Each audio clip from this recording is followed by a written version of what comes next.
All right, guys, welcome to the 1211 Collective Studio. Today we're turning the studio into a living room using this behemoth. Yes, the Aputure Infinimat 4x4.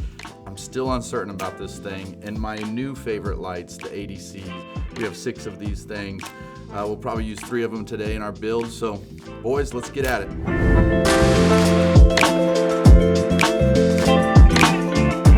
One of the main reasons why we wanted to turn this place into a living room is because we're doing a new podcast and it's kind of exciting. It has some vibe, and the goal is to kind of bring people back to like a kind of an older way of thinking and how things used to be. Usually we would start with the key light, but we're gonna do that last. And so we're gonna jump in. We're gonna start with the ADCs. We have 2 separate ADC kits, so we have a total of 6 of them. One of my favorite things about the ADC kit is it comes with 2 Fresnels, it comes with a softbox, and we also have the projector mounts for them. Everything we're doing in here wants to be motivated. So we have 3 practical lamps and we have this LED strips in this wall back here. And the whole goal is to make it feel like all of this space was lit with that in mind, and maybe, you know, a window space, but everything's going to be intentional. And so we're going to start with the ADCs. So we have our 3 practical motivated lights setting the entire zone. We have another B camera over here, really our A camera. It's running a 1.5 36mm Atlas lens Mercury on the FX6. Why? Because we can, and it just looks nice and pure and vibrant. And so we're starting with our first ADC. Kenny's over here as our gaffer. And what we have is we have the projector that has a 19mm lens on it. We'll explain this in just a minute, attached to the ADC. The ADC is just really pure, clean light. And what we're gonna do is we're gonna put the gobo in it, and that gobo has basically a design or texture. We're gonna use it as kind of a window. So I'll give this to Kenny. Kenny's gonna put that in, and then what we're gonna do is what we're gonna try to do is throw like a window light. Imagine a big, beautiful window right here. Eventually we'll build this. I just haven't got to it yet, so we're gonna use a gobo today. And we're gonna basically throw that texture across to make that scene a little bit more vibrant. And so as we do so, this whole thing is gonna just come a little bit more depth to our main shot over and over again. As we have a wide shot, we'll shoot over the shoulders. All of those have a purpose. And so here we go. You good? Okay, so basically what the projector mount does, if you've ever used a projector, the top one controls the bottom slider, the bottom controls the top, left is right and right is left, and so basically you pull all those tabs out, it opens it up. Let's go ahead and fire that up. You'll see the shot come through. And so the best part, what I really like about this one, is the whole thing rotates. And so you can see it actually has all the degrees on it on the side over here, and we can kind of create a textured look. And so I'm gonna come over here to this main camera, and Kenny, what I'm gonna actually do is just bring that whole thing just kind of to your left over here. Yep, perfect. And you can see it's way too focused. It looks a little bit cheesy at the moment. And so, yeah, right there, go ahead and stop it right there. And so what we're doing is we're throwing this design on that wall. And the best part is that lens and the projector mount can be focused. And so Kenny, go ahead and bring that a little bit out of focus so we soften up these hard lines right here. And so, yeah, maybe a little bit more focused. Right there, a little less. Right there, that's fine. You get the idea. All right, so we have it locked down, and what's happening here, and we'll fine tune some things, but we're throwing that texture on the wall, starts to bring there a little bit more depth to this main shot. And so what I'm really liking is what it's doing to the camera, how it's touching the different aspects of each one of these things. We're seeing it down here. Let's go ahead and bring that whole thing down just a little bit where we're getting more on the guitar here. And the reason we'll do this, I'll show you some B-roll here in a second, just really brings everything to light. And so now everything looks like maybe that's a higher sun coming across and kind of hitting all of this. So it brings some depth to the life of our shot. All right, so now we come over to our second ADC. It has the Fresnel with barn doors on it. And what we're gonna do, Kenny, why don't you go ahead and slow that down just a little bit. And what we're kind of doing is we're throwing a hard beam of light across these 2. And all it's gonna do is open, go ahead and turn that off real quick. and we're just kind of bringing some depth, especially when you're shooting an over the shoulder angle. We're gonna kind of do that whole soft hop thing. So we have a hard light hitting the bottom part of the frame. Again, we're not gonna be using anamorphic, so we won't have the weird oblong, but basically what we're trying to do is these rim lights hitting shoulder, separating background, throwing it across here. We're just creating more depth, if that makes sense. And so again, that's, I mean, as you can see, we're creating kind of a sliver of light, not much on that. And then, yeah, so what are we sitting here? What percentage? 17%, throwing that hard light. Again, we don't want it blasting all over our background because we already set the depths of that. And then if we can come in here, like it's just still highlighting, touching a few things, adding a little bit more ambient light. And now we'll go to our third ADC. So now that we have these other two hard source lights, we have one more exact same setup as over here, is we have an ADC, the Fresnel, and what that Fresnel's doing is you can see it right here. It's just casting this hard shadow. It's hitting right here and just creating more depth. Again, we have it cut off where it just falls off once it hits the heads, but it's just creating a tiny bit of a rim on a shoulder, but it's really throwing more depth right here, highlighting this space that it doesn't fall off on our main camera, as we can see on the B cam or the main cam.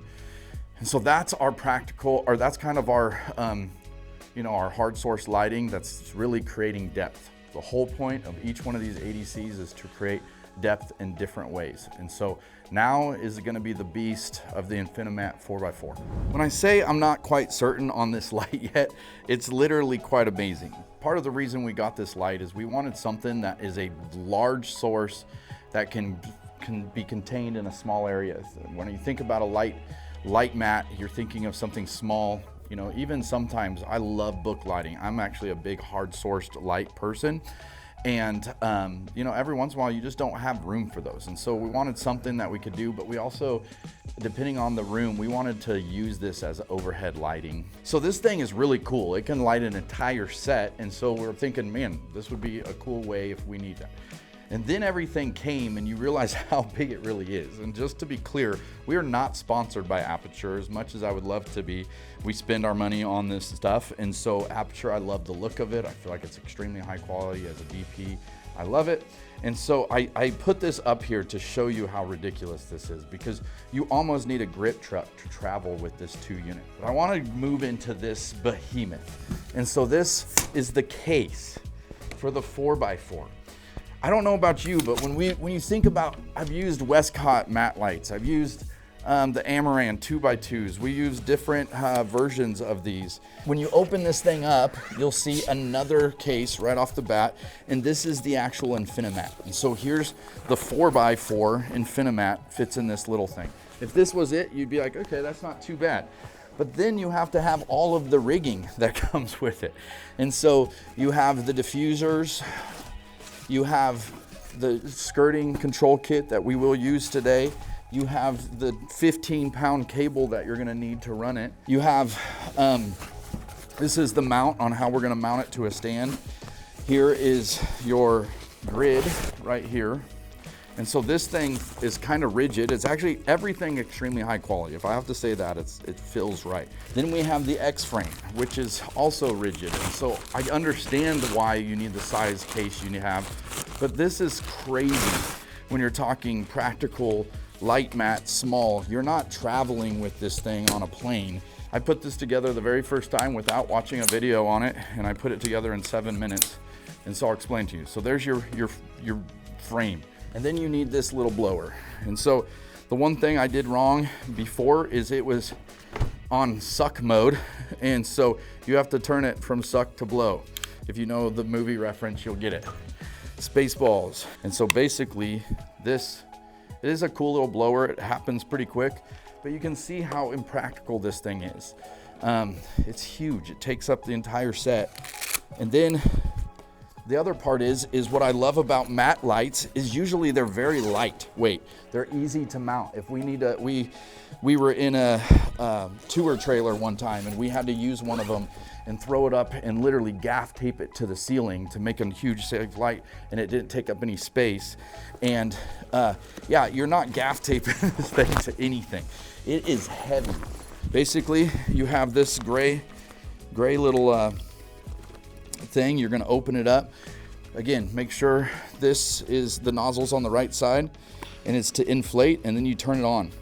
And I think it took about 60 seconds last time.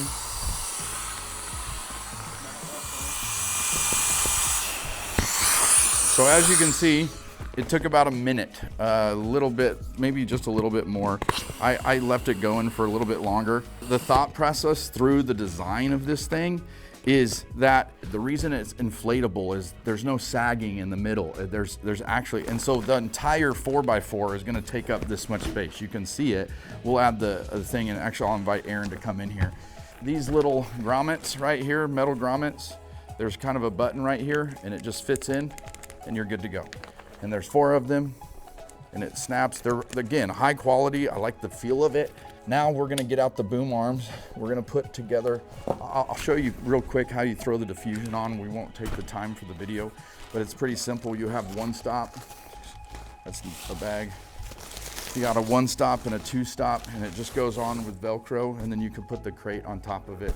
We'll do that, and then we'll continue.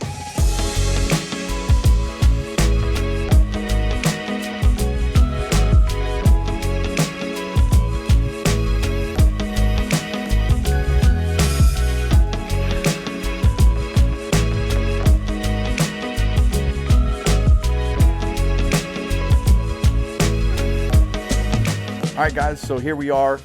If you look, probably 7 feet in the air, 8 feet in the air. What's cool is this, you can just roll this skirt up, just real quick, let a little bit more light in so that we're not throwing shadows all over faces. Overall, I really like it. It just, like I said, I mean, it took 3 of us to put it up. It's heavy. We need more dirt on the stand. You know, there's probably better ways to mount this overhead, but it looks pretty good. I'm pretty satisfied with it. Overall, like we're gonna literally use this as our lighting setup for now. And just to come down, kind of finish this up, this is kind of the final look of what this whole thing came to be. I wish they made, I've heard this multiple times, if you look at the smaller one, you get the 2x4, you can get a little small compact lighting control box. And this one, the 4x4 only comes with this big one. But you can, the reason it's called the Infinimat is we could do an 8x8, and that thing would be huge. It would be a ton of fun. But we'll see. I think we'll do some more things real quick. We might have the other guys jump in real quick and give their first impressions, and we'll call it good. So here we are, the Infinimat 4x4 Aputure, maybe overkill for what we're doing here. 380Cs. All right, so this is Caleb. Any of you who don't know, Caleb is my son. He works as our customer representative and kind of client manager. He's majoring in marketing and entrepreneurship. So Caleb, tell us what your initial thoughts are of this setup. Initial thoughts, it looks good. Checking the main cam with the Mercuries, it looks, looks legit. It looks like we're in a living room, but it's not practical at all. Me and Aaron lifted it up. It's like 400 pounds. It's heavy. It feels heavier than what it says. I don't remember what the specs are, but it's heavy. But it looks good. On camera, skin tones look good, looks soft. I really do think probably is better than the F-22s as a whole, but not lugging it around everywhere. All right. Aaron. So I think packaging going into that first, like, it's overkill for sure. We were talking, you told me the other day, you're like, man, I think that, like, I don't think that it would take up your whole truck. Yeah. And absolutely. I think for specific shoots, we have a shoot coming up in a week or two. I think for specific shoots, it'd be perfect. Yeah. Stuff like podcasts, studio sets where you're trying to get a really clean ambience. I think that it'd be really good for that. The light is pure, Yeah. Perception would be great with it. Yeah, that's true. I love the skirting. Like, you have control. I like how anybody who's done any gaffing and things, it's nice that it's simple and easy. I mean, it took us 30 seconds to roll away the light that we needed and still get exactly spill. I mean, it didn't take that long. My question is like, we're the same in the sense, like, the motivated light source, it doesn't look lit, in my opinion. Mm-hmm. I mean, yes, we could fine tune this. We did this. We didn't, we had other people checking cameras. Overall, I feel like it's good. So. Overall, for specific use cases, it's amazing. Yeah. All the time, no way. Yeah. Well, anyway, alrighty, that's it. That's a wrap. Infinimat 4x4, the ADCs. You tell us what your thoughts are.